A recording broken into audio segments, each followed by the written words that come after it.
So nandito nga tayo sa Siquijor, no? Ito yung tinatawag nilang The Healing Island or Mystical Island. At may panahon dito, kung usually mga Semana Santa, no? Lenten season, kumukuha sila ng mga materials from nature. Usually pinipili nila yung may mga sting, yung may mga lason. At kapag nasa dagat sila, ang una nilang hinahanap is yung pufferfish o yung butete tinatawag. Yung isda na lumulobo kapag when they feel threatened. Marami daw dito niyan eh. Dito sa shore na to.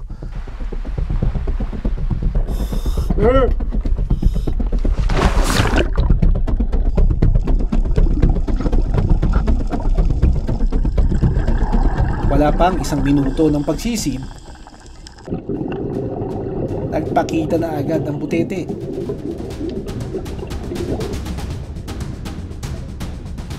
Sa halip na lumayo, naging curious siya at unti-unting lumapit sa akin. Ang kanyang malaking mata at nakausbong na labi, parang isang cute na cartoon character.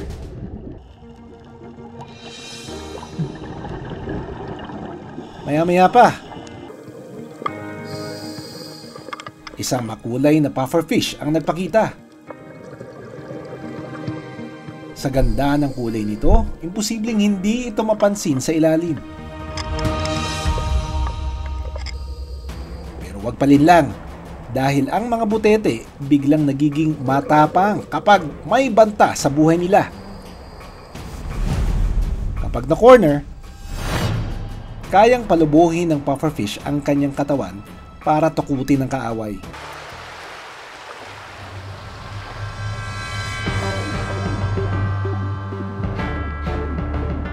Abala ang white-spotted pufferfish o butete sa paghahanap ng pagkain.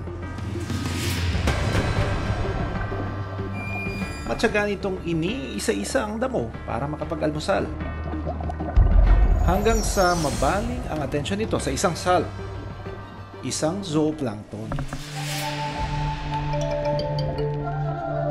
Pero hindi pala ito magiging madali.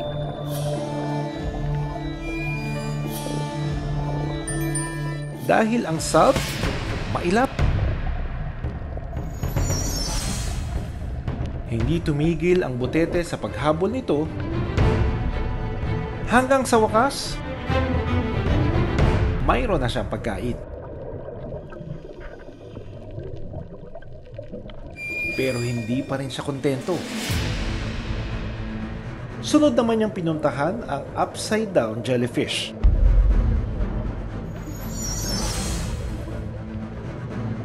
Gamit ang 4 na matitibay na ngipin, paisa-isa niyang kinagat ang jellyfish hanggang sa wala na itong takas. Tagumpay siya sa araw na ito.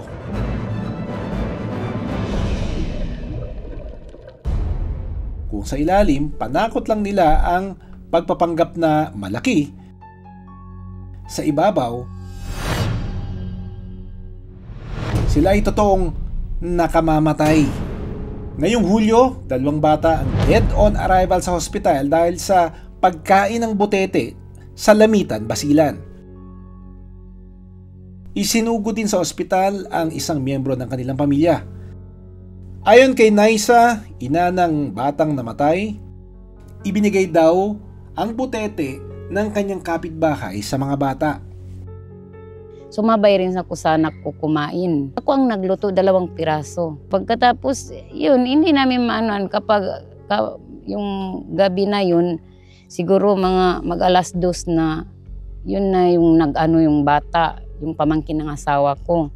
Yung mga anak ko natutulog yun. Hanggang sa umaga, ay alas 4 na ba yun, namatay yung isa.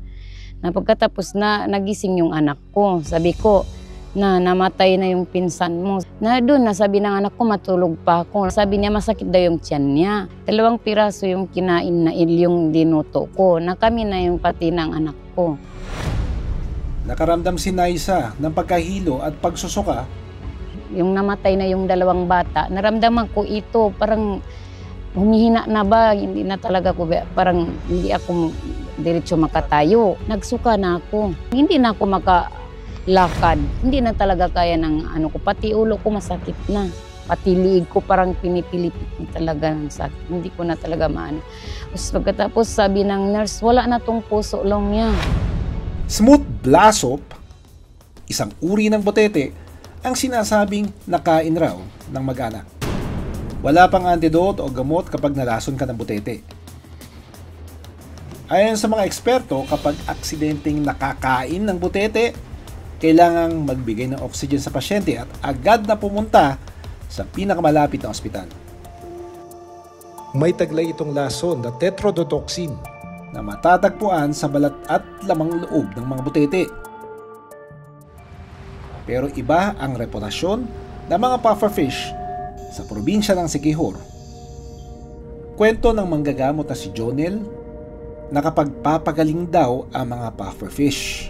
Lahat ng makakate, nakakalason at mga makamandag na mga bagay at may buhay sa dagat, kinukuha namin yon at sinusunog tuwing Biyernes Santo at niluluto tuwing Sabado Santo na tinatawag namin na minasa o black wax. Kapag naging abo na, ay gagamitin nila ito sa pagpapagaling o yung tinatawag na pagtutuob. Para kay Jonel, kahit may taglay na laso ng mga butete, ay mainam ito para makapagpagaling. Kadalasan, ginagamit nila yung makamandag at mga nakakalasong mga bagay sa dagat para gumawa ng kulam. Ang tangi ding gamot namin ay gagamitin din ang magkaparehang materyales sa pampausok namin upang magpagaling yung mga biktima ng kulam. Ayon sa mga eksperto, nakakapagbigay raw ng pansamantalang ginhawa ang tuob dahil sa warm, moist air na nakukuha nila dito. Although may ibang research results na using tetrodotoxin as cancer pain treatment or local anesthetic sa ibang bansa, it still needs to be thoroughly evaluated by our health department. Ang pagsusuog gamit ang pufferfish, butete or tikom ay wala pa talagang scientificong pag-aaral. Mas pinapayuhan po natin ang mga tao na kumonsulta sa mga doktor.